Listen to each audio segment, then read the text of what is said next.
Calamity Kitchen is brought to you today by the letter chocolate and by the number 4.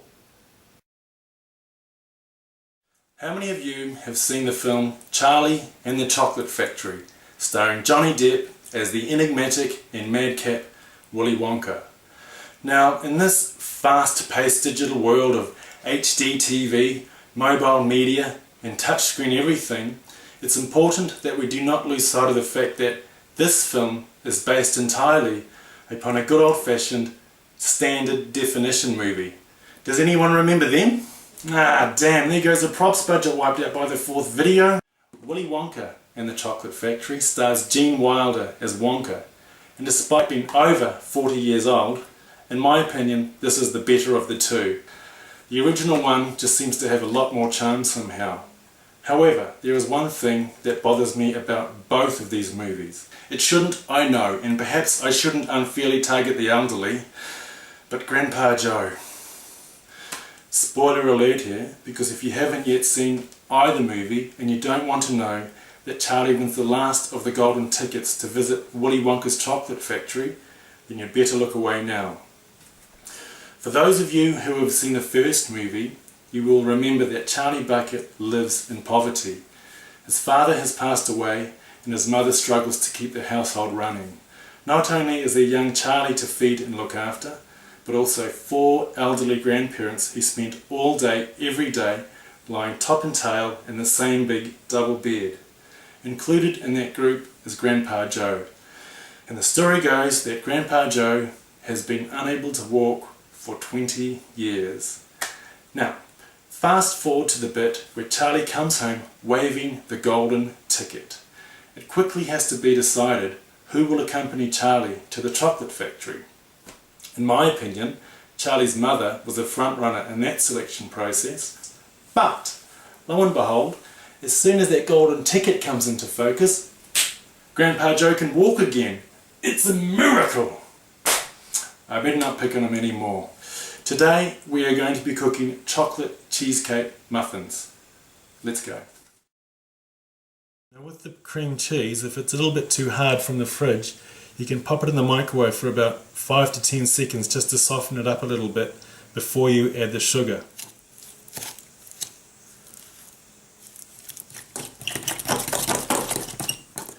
Mix them together and then place that aside. Combine all the dry ingredients and mix together the oil, the milk and the egg without spilling it everywhere. And then we add the liquid to the dry ingredients and stir that in. Now the tip with muffins, I've been told, is to just lightly combine it. Don't stir the hell out of it. And if you've worked out that I'm using double quantities here, go to the top of the class. And then half fill each muffin cup with batter.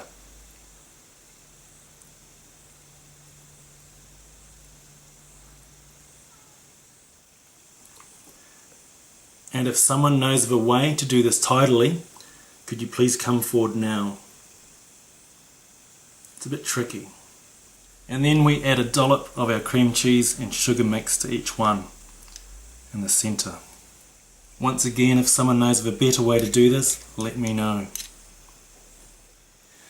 And then add additional batter to cover the cream cheese.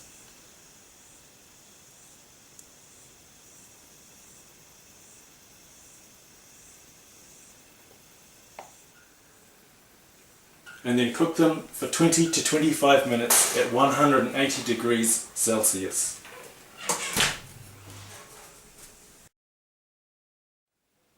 How was that? Seeing as we are on the subject of sugar and spice and all things nice, I would like to talk about ice cream. In particular, Ben and Jerry's ice cream. In my opinion, Ben and Jerry's make some of the finest ice cream there is, with great flavours like Cherry Garcia, Chunky Monkey and Imagine World Peace. Now I've enjoyed Ben and Jerry's ice cream overseas, but have never been able to find it here in New Zealand, which makes me wonder if Ben & Jerry's ice cream is even available here yet. So, if you're watching, Mr. Ben and Mr. Jerry, I am sticking my hand up right here, right now, to be the sole importer, distributor of your ice cream here in New Zealand. Call me. Bye bye.